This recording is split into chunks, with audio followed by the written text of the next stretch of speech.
I'm Amanda Pasciucco, licensed marriage and family therapist, and we're going to dive into conflict resolution examples.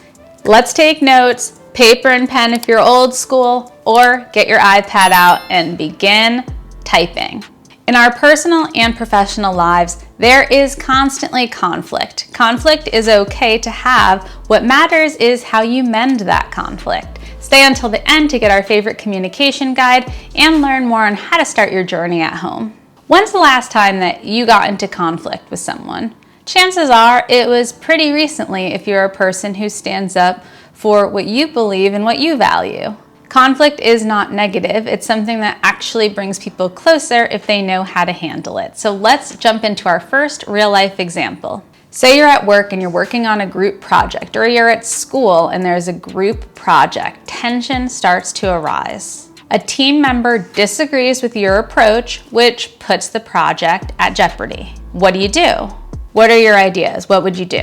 For me, the first thing I'm going to do is actively listen to the other person and what they're trying to say. Because often, if I'm able to notice that we're in conflict before the other person, I put it on myself to be the first one who is the active listener in the conversation. Active listening, empathy, finding things where you align are all important to show that you care about your team member. Active listening includes nods, saying things like or just generally agreeing and keeping a calm, neutral demeanor while the other person is speaking. After they're done speaking, active listening involves repeating back what you think you heard them say.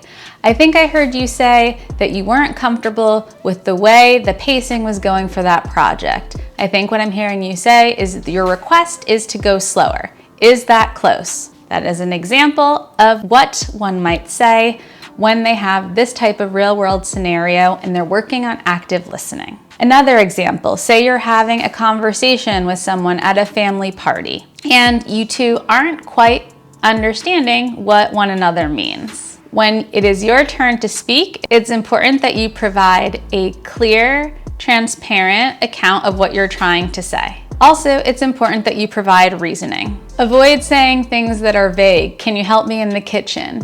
Instead, say something like, I need to walk out to the car, grab 3 trays of cookies, and I also have 4 shopping bags. It would really help me if you could carry 2. They're filled with liters of soda and seltzer. You can mention that it was difficult for you to bring them to the car before, so you're making a request to get help now. It's important to be clear, specific, and explain your reasoning.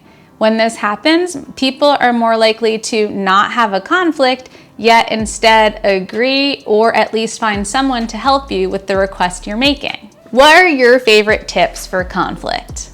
Some of mine are schedule a time for conflict. Put it on the calendar so that you have time, weekly, monthly, whatever you decide on, to discuss things that are conflicting to you with the people that matter.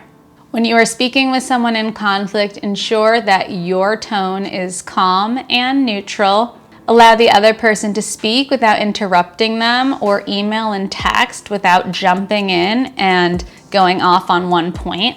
Let someone finish what they're saying before you respond. Try yes and statements. So if someone says something that you might not agree with, you can say yes and have you considered my point of view, versus saying no, but my point of view matters. Yes, agreeing to what they said, and have you considered my point of view. Use I statements, saying, I notice that I feel this way when I don't get a good morning text. I notice that I feel upset when you don't call me when you say you will. Taking accountability that it's your feelings, your thoughts, helps. Thanks for staying. If you want the communication guide, scroll below, click on it. It's free. It will help you understand how to use these types of conversations more in your daily life. And of course, if you want to begin your journey at home and get a little deeper, especially if you have a partner, get Connect. If you like this video, hit like, subscribe, and the bell. Share if you know someone that would also benefit from this. Say hi on all social media links. Catch you next week.